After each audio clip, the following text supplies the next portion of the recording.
বাংলাদেশে সকল ব্যাংকের সকল গ্রাহকদের জন্য একটি চরম দুঃসংবাদ। আপনারা স্ক্রিনে দেখতে পাচ্ছেন কালবেলা পত্রিকার একটা প্রতিবেদনের শিরোনামে যেমনটি বলা হচ্ছে, চোরাবালিতে ব্যাংক খাত ত্রিমুখী সংকটে। অর্থাৎ বাংলাদেশের ব্যাংক খাত এখন চরম পর্যায়ে পৌঁছেছে এবং খাদের কিনারায় পৌঁছেছেন অনেকগুলো ব্যাংক, এবং কোন কোন ব্যাংকগুলো অবস্থানে শক্তিশালী এবং কোন কোন ব্যাংকগুলো আরও দুর্বল অবস্থায় রয়েছে, এই সংক্রান্ত বিস্তারিত তথ্য জানাবো আজকে ভিডিওতে। একদিকে ইতিহাসে সর্বোচ্চ পর্যায়ে পৌঁছেছে খেলাপি ঋণের পাহাড় এবং সরিয় ভিত্তিক ব্যাংক পরিচালনায় দুর্বলতা, অন্যদিকে সাধারণ গ্রাহকদের ঋণ পরিশোধে অক্ষম হয়ে পড়া। এই ত্রিমুখী চাপে বর্তমানে এক গভীর সংকটের মধ্য দিয়ে যাচ্ছে দেশের ব্যাংক খাত।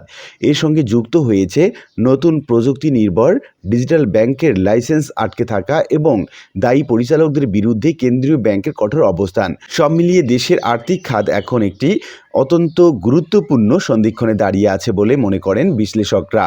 উদ্ভূত পরিস্থিতিতে ব্যাংকগুলোর পরিচালনা পর্ষদ পুনর্গঠন, অনিয়ম তদন্ত, বিশেষ নিরীক্ষা, নতুন ব্যাংক রেজুলেশন কাঠামো এবং আমানত সুরক্ষা ব্যবস্থার উন্নয়ন সহ বেশ কিছু উদ্যোগ নিয়েছে বাংলাদেশ ব্যাংক। তবে বিশ্লেষকরা বলছেন, শুধু আইন এবং নীতিমালা পরিবর্তন করলেই হবে না। সংকট কাটাতে সুশাসন প্রতিষ্ঠা, রাজনৈতিক প্রভাবমুক্ত ঋণ বিতরণ, শক্তিশালী ঝুঁকি ব্যবস্থাপনা এবং দ্রুত ঋণ পুনরুদ্ধার ব্যবস্থা গড়ে তোলা জরুরি। কেন্দ্রীয় ব্যাংক সংশ্লিষ্টরা জানিয়েছেন, উদ্ভূত পরিস্থিতি মোকাবেলায় খেলাপি ঋণ আদায়ে বিভিন্ন পর্যায়ে একাধিক বৈঠক করেছেন গভর্নর মোহাম্মদ মোস্তাকুর রহমান। নেওয়া হয়েছে স্বল্প, মধ্য এবং দীর্ঘমেয়াদী মোট 21টি কর্মপরিকল্পনা। কেন্দ্রীয় ব্যাংকের নীতি নির্ধারকরা পরিষ্কার করে জানিয়েছেন, এসব কর্মপরিকল্পনার আলোকে নতুন করে ঋণ পুনঃতফসিল আর বিশেষ কোনো নীতিমালা হবে না। গত 29 জুন জারি করা এক্সিট পলিসির আওতায় অন্তত মূল ঋণ আদায় করতে হবে। এই কারণে আয় খাতে নেয়া সুদ এবং তহবিল ব্যবস্থাপনা ব্যয়ও মওকুফের সুযোগ রাখা হয়েছে। চলতি বছরের ডিসেম্বর পর্যন্ত শিথিল নিয়মে ঋণ পরিশোধ করা যাবে। তবে আগামী বছর থেকে কঠোরতার অংশ হিসাবে দুর্দশাগ্রস্ত সম্পদ ব্যবস্থাপনা আইন প্রণয়ন এবং বিদ্যমান অর্থ ঋণ আদালত আইন সংশোধন করে 6 মাসের মধ্যে মামলা নিষ্পত্তির বিধান যুক্ত করা হয়েছে। বাংলাদেশ ব্যাংকের কর্মকর্তারা জানান, যেসব খেলাপি গ্রহীতা নমনীয় নীতির সুযোগ নিয়ে ব্যাংকের টাকা পরিশোধ করবেন না, তাদের বিরুদ্ধে কঠোর সামাজিক এবং প্রশাসনিক পদক্ষেপ নেওয়া হবে। তাদের নাম, ছবিসহ তালিকা প্রকাশের উদ্যোগ নেওয়া হবে।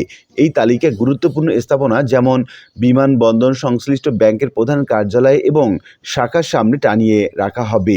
এছাড়া ব্যাংকগুলোর প্রকৃত খেলাপি ঋণের আলোকে নিরাপত্তা সঞ্চিতি বা প্রভিশন ঘাটতি নির্ধারণ করা হবে। খেলাপি ঋণ কমিয়ে প্রভিশন ঘাটতি পূরণ এবং প্রয়োজনীয় মূলধন সংরক্ষণের জন্য পরিচালনায় যুক্তদের নির্দিষ্ট সময়সীমা দেওয়া হবে। ওই সময়ের মধ্যে মূলধন পূরণ করতে না পারলে পরিচালকরা মালিকানা হারাবেন। যারা পরিচালনা পর্ষদ থেকে একবার বের হবেন, তারা পরবর্তী 5 বছরের জন্য পরিচালক হতে পারবেন না। অন্তর্বর্তীকালীন সরকার দায়িত্ব নেওয়ার পর ব্যাংক খাত সংস্কারকে সর্বোচ্চ অগ্রাধিকার দেওয়া হলেও এখন পর্যন্ত সবচেয়ে বড় চ্যালেঞ্জ হয়ে উঠেছে খেলাপি ঋণ নিয়ন্ত্রণ।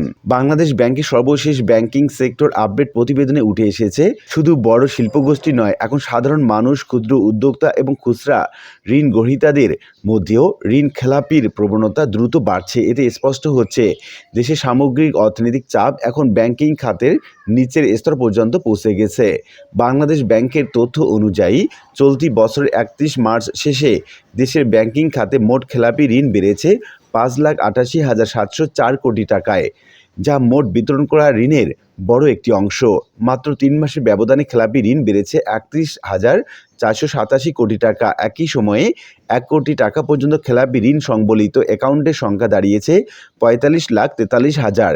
এক বছর আগে এই সময়ে একই সংখ্যা ছিল 21,63,000। অর্থাৎ মাত্র 1 বছরের ব্যবধানে 1 কোটি টাকা পর্যন্ত খেলাপি হিসাব দ্বিগুণের বেশি বেড়েছে। ব্যাংকারদের মতে, এটি শুধু ব্যাংকের জন্য নয়, দেশের অর্থনীতির জন্য একটি বড় সতর্ক সংকেত। কারণ এসব হিসাবের বড় অংশ সাধারণ গ্রাহক, ক্ষুদ্র ব্যবসায়ী, এসএমই উদ্যোক্তা, কৃষক এবং ব্যক্তিগত ঋণ গ্রহীতাদের। অর্থনীতিবিদরা বলছেন, বড় কর্পোরেট খেলাপি ঋণ হলেও ব্যাংকের আর্থিক ব্যবস্থাপনার উপর তাৎক্ষণিক চাপ পড়ে, কিন্তু লাখ লাখ ছোট ঋণ গ্রহীতা খেলাপি হয়ে পড়া আরও গভীর সংকটের ইঙ্গিত দেয়। এতেই বোঝা যায়, সাধারণ মানুষের আয়, সঞ্চয় এবং ঋণ পরিশোধের সক্ষমতা উল্লেখযোগ্যভাবে কমে গেছে। কেন্দ্রীয় ব্যাংকের বিশ্লেষণ অনুযায়ী দীর্ঘদিনের উচ্চ মূল্যস্ফীতি, নিত্য পণ্যের মূল্য বৃদ্ধি, জীবনযাত্রা ব্যয় বৃদ্ধি, পারিবারিক ঋণের ঋণের চাপ, এসএমই খাতের ধীর গতি এবং কৃষি ও ক্ষুদ্র ব্যবসায় আয় কমে যাওয়ার কারণে বিপুল সংখ্যক গ্রাহক নিয়মিত কিস্তি পরিশোধ করতে পারছেন না। এর ফলে কৃষি ঋণ গ্রহীতাদের খেলাপি প্রায় দ্বিগুণ হয়েছে। ব্যাংকারদের মতে কয়েক বছর আগেও ব্যক্তিগত ঋণের কিস্তি পরিশোধ যে শৃঙ্খলা ছিল, বর্তমানে তা অনেকটাই ভেঙে পড়েছে। ফলে খুচরা ঋণের ঝুঁকি দ্রুতই বাড়ছে। কেন্দ্রীয় ব্যাংকের তথ্য অনুযায়ী মোট বকেয়া ঋণের বিপরীতে খেলাপি ঋণের হার 2025 সালের মার্চে ছিল 24.6%। 2026 সালের মার্চ শেষে তা বেড়ে দাঁড়ায় 32.7%। এটি ব্যাংকগুলোর সম্পদের মানের আরও অবনতি নির্দেশ করছে। খেলাপি ঋণ বাড়লে নতুন ঋণ বিতরণ, মুনাফা, মূলধন সংরক্ষণ এবং আমানতকারীদের আস্থার উপরও নেতিবাচক প্রভাব পড়ে। প্রতিবেদন অনুযায়ী রাষ্ট্রায়ত্ত এবং স্বৈরভিত্তিক ব্যাংকগুলো খেলাপি ঋণের সবচেয়ে বেশি চাপের মধ্যে রয়েছে। অর্থনীতিবিদ মোহাম্মদ মাজেদুল হক কালবেলাকে বলেন, স্বাধীনতার পর গত 54 বছরে বাংলাদেশ ব্যাংক এবং আর্থিক খাত সংস্কারের জন্য প্রায় 1 ডজন কমিশন গঠন করা হয়েছে। বিশ্ব ব্যাংকের ঋণ এবং অনুদানের মাধ্যমে একাধিক সংস্কার কর্মসূচিও বাস্তবায়নের চেষ্টা হয়েছে। এর মধ্যে 1989 সালে অধ্যাপক ওয়াহিদ উদ্দিন মাহমুদের নেতৃত্বে একটি গুরুত্বপূর্ণ সংস্কার কমিশন গঠিত হয়েছিল, কিন্তু সেই কমিশনের 10% সুপারিশও বাস্তবায়ন করা হয়নি। এর ফল হলো আজ বাংলাদেশ খেলাপি ঋণের দিক থেকে বিশ্বের দ্বিতীয় অবস্থানে, আর দেশের ব্যাংকিং খাত গড় মূলধন সংরক্ষণ হার প্রায় ঋণাত্মক 2% নেমে এসেছে।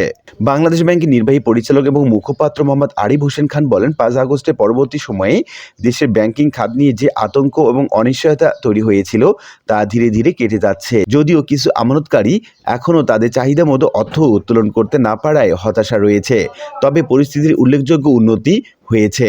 মুখপাত্র বলেন, ইসলামী ধারার কয়েকটি ব্যাংক একসময় অত্যন্ত নাজুক অবস্থায় পৌঁছে গিয়েছিল। সেই পরিস্থিতি থেকে উত্তরণে সরকার এবং বাংলাদেশ ব্যাংক প্রয়োজনীয় সহায়তা দিয়ে যাচ্ছে। যেসব ব্যাংক স্বতন্ত্রভাবে টিকে থাকতে পারছিল না, সেগুলোকে একীভূতকরণ বা মার্জার প্রক্রিয়ায় আওতায় এনে শক্তিশালী ইসলামী ব্যাংকের সঙ্গে যুক্ত করা হয়েছে। তিনি বলেন, ব্যাংকিং খাতে স্বচ্ছতা এবং সুশাসন প্রতিষ্ঠার লক্ষ্যে শরিয়া বোর্ড পুনর্গঠন করা হচ্ছে এবং সেখানে যোগ্য এবং দক্ষ ব্যক্তিদের অন্তর্ভুক্ত করা হচ্ছে। একই সঙ্গে খেলাপি ঋণ কমিয়ে আনা, আর্থিক অনিয়ম জড়িতদের বিরুদ্ধে ব্যবস্থা গ্রহণ এবং সার্বিক ব্যাংকিং ব্যবস্থাকে আরও কার্যকর এবং জবাবদিহিমূলক করার লক্ষ্যে বাংলাদেশ ব্যাংক ধারাবাহিকভাবে সংস্কার কার্যক্রম বাস্তবায়ন করে যাচ্ছে। এসব উদ্যোগ সফলভাবে বাস্তবায়িত হলে দেশে ব্যাংকিং খাত আরও শক্তিশালী এবং স্থিতিশীল, সেই সঙ্গে জন আস্থাভিত্তিক হয়ে উঠবে। আশা করি বিষয়টি বুঝতে পেরেছেন। আর আজকে ভিডিওটি এ পর্যন্ত। ভিডিওটি ভালো লাগলে লাইক কমেন্ট করতে ভুলবেন না। দেখা হবে অন্য কোনো ভিডিওতে। সে পর্যন্ত ভালো থাকবেন। ধন্যবাদ।